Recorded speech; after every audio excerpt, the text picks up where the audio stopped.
నంద్యాల జిల్లా శ్రీశైలం మహాక్షేత్రంలో మకర సంక్రమణ పుణ్యకాలాన్ని పురస్కరించుకొని ఈ నెల 11 నుంచి 17 వరకు మకర సంక్రాంతి బ్రహ్మోత్సవాలు నిర్వహిస్తామని దేవస్థానం ఈవో శ్రీనివాసరావు తెలిపారు.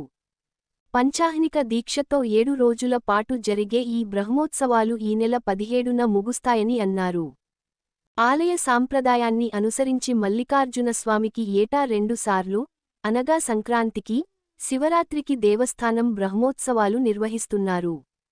ఈ సంక్రాంతి బ్రహ్మోత్సవాలలో భాగంగా ఈ నెల 11వ తేదీన ఉదయం 8:30 గంటలకు స్వామివారి యాగశాల ప్రవేశంతో సంక్రాంతి బ్రహ్మోత్సవాలకు శ్రీకారం చుట్టనున్నారు. అదే రోజు సాయంత్రం 5 గంటలకు అంకురార్పణ, అగ్ని ప్రతిష్ఠాపన, 7 గంటలకు ధ్వజారోహణ, సకల దేవతలను బ్రహ్మోత్సవాలకు ఆహ్వానం పలుకుతూ ధ్వజపటం ఆవిష్కరిస్తామని అధికారులు తెలిపారు. బ్రహ్మోత్సవాల భాగంగానే శ్రీస్వామి అమ్మవార్లకు ప్రతిరోజు విశేష పూజలు నిర్వహించనున్నారు.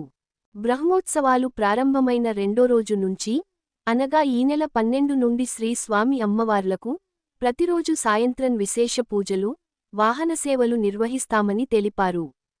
ఈ నెల 14వ తేదీ మకర సంక్రాంతి పురస్కరించుకొని శ్రీస్వామి అమ్మవారికి బ్రహ్మోత్సవ కళ్యాణం నిర్వహిస్తామని చెప్పారు. అలాగే మకర సంక్రాంతి బ్రహ్మోత్సవాల సందర్భంగా ఈ నెల 11 నుంచి 17 వరకు ప్రత్యక్ష, పరోక్ష సేవలైన రుద్రహోమం, చండీహోమం, మృత్యుంజయ హోమం, సుబ్రహ్మణ్యేశ్వర స్వామి కళ్యాణం, శ్రీ స్వామి అమ్మవార్ల కళ్యాణం, ఏకాంత సేవలు తాత్కాలిక నిలుపుదల చేస్తామని ఆలయ ఈవో శ్రీనివాసరావు తెలిపారు. ఈ నెల 11న ఉదయం శ్రీస్వామివారి అమ్మవారి యాగశాలల ప్రవేశంతో సంక్రాంతి బ్రహ్మోత్సవాలకు శ్రీకారం చుడతారు.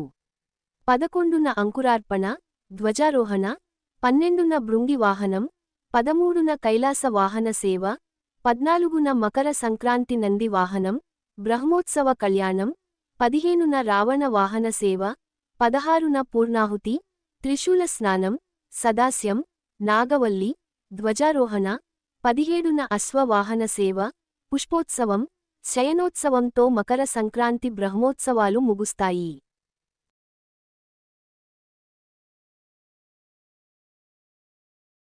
మీ N9 న్యూస్ యూట్యూబ్ ఛానల్లో please like, share and subscribe.